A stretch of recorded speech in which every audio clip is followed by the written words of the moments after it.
Sakai, Makai. Attends, mais qu'est-ce que je raconte, moi? Mais pas du tout, en fait. Je suis ici, en Normandie, depuis le 4 ou 5 avril, un truc comme ça. Et j'ai eu froid à tout casser une fois ou deux. Et pourtant, je me suis tapé des nuits à 3-4 degrés. Le froid en tente ou même en van, à la limite, même combat. À moins qu'il fasse moins 10, évidemment, là, c'est une autre histoire. C'est juste une question d'organisation, ça se combat très bien. Bon, par contre, si tu veux bien, on en reparlera demain matin, parce que là, en fait, je suis un petit peu fatigué, et puis surtout, si je garde ouvert comme ça, il y a les bestioles qui vont rentrer. Demain matin, pour moi, dans quelques secondes, pour toi, on va parler du froid en tente ou en van, et de ce que je fais, moi, pour ne pas avoir froid la nuit. Et je te dis, j'ai eu des nuits à 3-4 degrés, et ça va, ça passe. Bon, sauf au moment de prendre ma douche, ça d'accord, mais c'est une autre histoire. Pour le reste, ça passe sans problème, sans inconfort. Je te dis, j'ai eu froid une fois ou deux, mais ça n'a pas duré. Ça a été juste une histoire de me rendre compte que j'aurais dû mettre ma surchemise, qui fait partie de mes outils contre le froid. Il y a des nuits où j'aurais dû la mettre où je ne l'ai pas mise. Ça m'a réveillé, je l'ai mise et puis après terminé. Donc j'ai tout un tas d'astuces, je sais même pas si c'est le bon mot. J'ai tout un tas de techniques que j'utilise pour lutter contre le froid, qui fait que même par des nuits à 3-4 degrés, pas de problème. Allez, moi je dors, toi dans 2 ou 3 secondes tu me retrouves demain matin et on en parle. Je t'explique tout ce que je fais.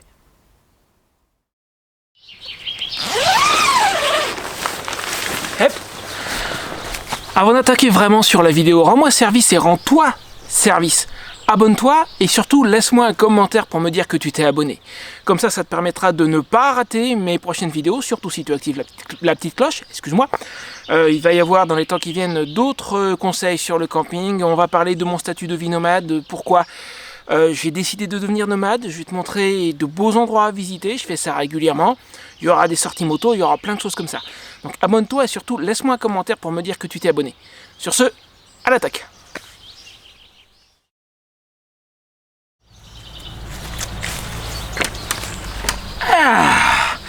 On est bien là, au soleil du matin, on n'a pas froid. Mais la nuit non plus, normalement on n'a pas froid si on est bien organisé. Alors aujourd'hui on va aborder 4 sujets. D'abord on va parler de comment j'ai eu l'idée de faire cette vidéo, tu verras qu'il y a une raison bien précise. Et puis on va aborder les 3 éléments sur lesquels tu peux agir pour ne pas avoir froid, que ce soit en tente, en van, en camping-car, peu importe. Vraiment, à moins, encore, je l'ai déjà dit mais je le répète, à moins d'avoir des nuits à moins 10, évidemment là je te l'accorde, j'ai pas d'expérience là-dessus. Mais des petites nuits de printemps en France où il va faire 5 degrés, normalement ça doit passer. Largement, sans problème, si tu t'y prends bien. C'est ça la question. Au passage, tu m'excuseras s'il y a par moment un peu de bruit de fond, on est à la campagne ici, et là aujourd'hui il se trouve qu'il y a des tracteurs qui font l'aller-retour, il y a une ferme juste là à côté.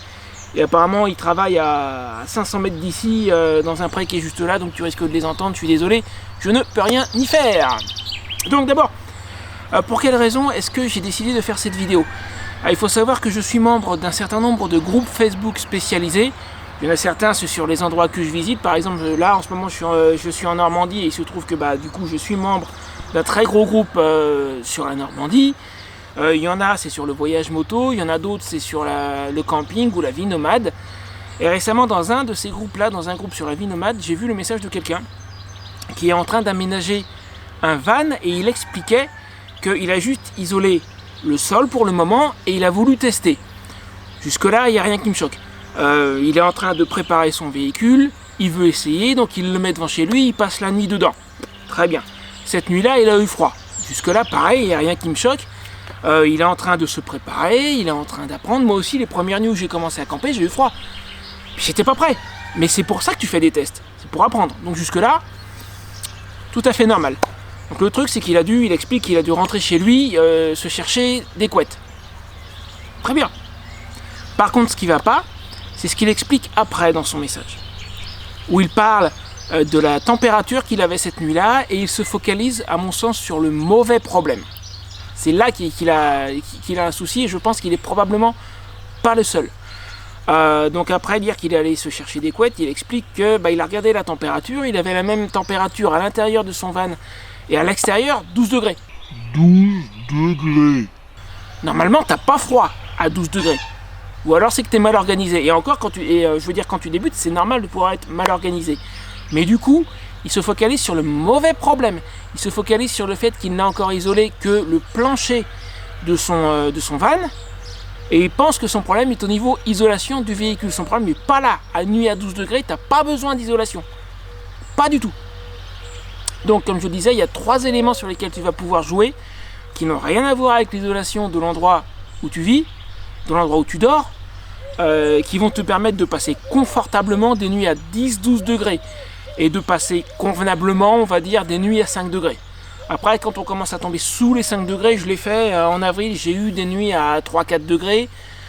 Ça commence à devenir un peu limite, mais ça passe encore. Après, sincèrement, des nuits à 10-12 degrés, tu ne dois pas avoir de problème. Donc, il y a 3 éléments sur lesquels tu vas pouvoir jouer. Le premier, c'est ta tenue, ce que tu portes pour dormir. Si tu dors avec un t-shirt, ça aide pas, c'est sûr. Le second, ça va être ton système de couchage, ton matelas, ce qu'il y a en dessous, ce que tu utilises pour te couvrir, etc. Et le troisième, ça va être ton aération. Oui, quand il fait froid, il faut aérer. Crois-moi sur parole, tu verras. On va rentrer dedans vers la fin de la vidéo et tu vas comprendre que c'est extrêmement important. Donc tout d'abord, ta tenue. On va commencer par ça. Bon, et là, en fait, je sens que je vais crever de chaud alors qu'il est, parce que c'est pas prévu pour un matin de juillet à 10h30, c'est clair. Mais le premier truc que j'utilise pour combattre le froid, c'est ça. C'est une combinaison qui va des chevilles jusqu'au cou et avec des élastiques. Pour éviter justement que l'air ne puisse circuler. Ça fait déjà que j'ai pas de coupure au niveau de la taille. Contrairement à un pantalon puis un haut, c'est pareil, il n'y a pas de coupure ici. Et des élastiques au niveau des poignets et des chevilles fait que l'air ne circule pas. Ça, c'est mon premier rempart contre le froid. Il a un autre avantage, c'est la capuche. Ça va être utile pour les nuits quand on passe en dessous des 8 degrés, je dirais. Si tu n'as pas de capuche, tu peux utiliser aussi un bonnet. Et alors je ne les ai pas prises, mais j'ai aussi des mitaines. Ça, c'est pour les nuits vraiment, vraiment froides. La capuche, les mitaines, les chaussettes aussi, tu peux te mettre des chaussettes. Ça va être pour les nuits quand tu tombes largement en dessous des 8 degrés. Les nuits à 5 degrés, je mets les mitaines, je mets la capuche au minimum. Pourquoi ? Ce que beaucoup de personnes ignorent en fait, c'est qu'on perd énormément de chaleur par les extrémités, la tête, les mains, les pieds. Tu peux être très bien couvert si tu as les mains froides, si tu as la tête à l'air. Tu vas perdre t'as une perte d'énergie par là. Alors pour certains, elle est là, la perte d'énergie, mais là, c'est pas de ça que je te parle. Non, sérieusement, tu perds de la chaleur par les extrémités. Donc les nuits un peu froides, si tu as froid, commence par te couvrir les mains, par te couvrir la tête. Si t'as pas de capuche, mets un bonnet. Un simple bonnet pour dormir, ça va te changer la vie. Donc ça, c'est la première chose, c'est ta tenue. Pas de prise d'air. Si nécessaire, de quoi te couvrir la tête, de quoi te couvrir les mains, de quoi te couvrir les pieds. Ça, c'était mon point numéro 1. Ça va mieux comme ça. Et d'ailleurs, ça fait une très bonne transition pour le point numéro 3. Je pense que je vais inverser. On verra ce que j'ai appelé le point numéro 2, c'est-à-dire ton système de couchage. On le verra après. Là, je commençais légèrement à transpirer. Et ça nous amène en fait au point numéro 3 qui est aération et humidité. Le corps humain se refroidit beaucoup plus vite au contact de l'eau qu'au contact de l'air. Donc déjà, si tu transpires pendant que tu dors, c'est-à-dire si tu es trop couvert en fait, tu transpires, donc ton corps se retrouve au contact de l'humidité, et ta boîte couverte, tu risques d'avoir froid. Parce que, humidité. Pareil, si tu transpires juste avant de te coucher, c'est pas bon. Sèche-toi, mets des vêtements secs. Et l'autre problème avec l'humidité, ça va être la condensation. Si de la condensation se forme autour de toi, dans l'environnement dans lequel tu dors, condensation, eau, humidité, qui dit eau, dit froid. Donc il faut absolument éviter la condensation. Alors il se trouve que quand tu respires, ça se verrait plus s'il faisait froid en fait. Mais quand tu respires, on a tous vu ça par temps froid, le petit nuage qui sort de la bouche en fait, c'est de la vapeur d'eau. Alors qu'il fasse froid ou qu'il fasse pas froid, quand tu expires, tu émets de la vapeur d'eau. Et cette vapeur d'eau, durant la nuit, si tu dors dans un endroit clos, mal ventilé, elle va se condenser, de la condensation, et tu la retrouves sur les parois de ton fourgon, tu la retrouves sur les parois de ta tente. Ça, c'est pas bon du tout, parce qu'encore une fois, qui dit eau, dit froid. Donc ça, il faut impérativement éviter. Moi, je garde même par les nuits froides, même par 4-5 degrés, je garde des aérations ouvertes dans la chambre de ma tente. Après, c'est peut-être le petit défaut, je dirais, de la tente Lone Rider. Elle est très bien à bien des égards, elle est géniale. Par contre, la coque extérieure n'a aucune aération. C'est-à-dire rien qu'on puisse vraiment ouvrir, notamment par temps de pluie, sans que l'eau ne rentre. Ça, pour moi, c'est son petit défaut. Par contre, les nuits d'été, là, comme là en ce moment, je garde un panneau ouvert, ou entre-ouvert, et c'est bon, c'est peinard, ça permet d'évacuer l'humidité. Maintenant, même quand tout est fermé, ça c'est l'avantage d'avoir une tente double paroi, surtout si tu dors en tente et que tu as une paroi simple, fous ta tente à la poubelle sincèrement et achète-toi une double paroi. Pourquoi ? Parce qu'en ayant les aérations ouvertes dans la partie intérieure qui est ta chambre à coucher, l'humidité va sortir de la chambre et aller se mettre sur les parois extérieures de la tente. C'est ce qui se passe avec la mienne. Je suis désolé encore une fois pour les tracteurs, je peux strictement rien y faire. C'est ce qui se passe avec la mienne, c'est-à-dire que la condensation va se faire sur la paroi extérieure. Et pour le coup, moi dans la chambre, j'ai rien ou quasi rien. Il n'y a quasiment jamais d'humidité et quand il y en a dans la chambre, c'est vraiment très très très peu. Mais je garde mes aérations ouvertes, y compris les nuits froides. Il faut que ce soit ventilé. Sans ça, t'es sûr que tu vas avoir froid. Donc, du coup, ça c'était le point numéro 3. On va en venir au point numéro 2. Ton système de couchage. Et après, je pense qu'on aura la totale pour pouvoir lutter contre le froid. Ton système de couchage, il faut qu'il soit bien organisé.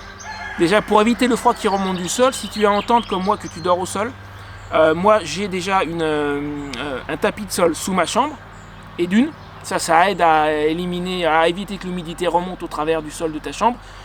C'est pas 100% efficace. J'ai parfois un petit peu quand même d'humidité qui remonte à travers le sol, mais c'est très très peu. Puis ensuite, dans la chambre, sous le matelas, j'ai une couche en alu, destinée à réfléchir la chaleur de mon corps vers moi. Ça, c'est pour m'isoler du froid du sol.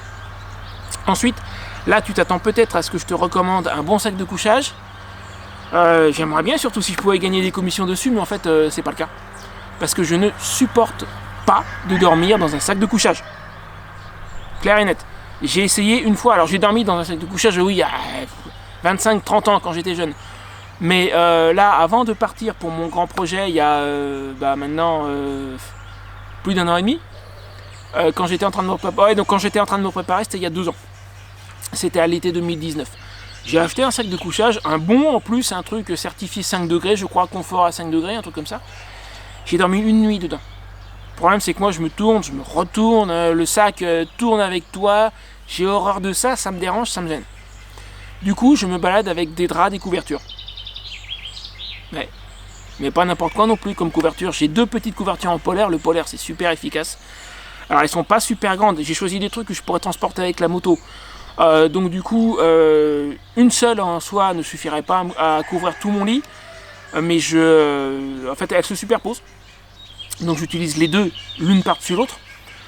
Et ensuite, pour les nuits les plus fraîches, on m'a prêté ici une couverture en polaire supplémentaire, là, une grande.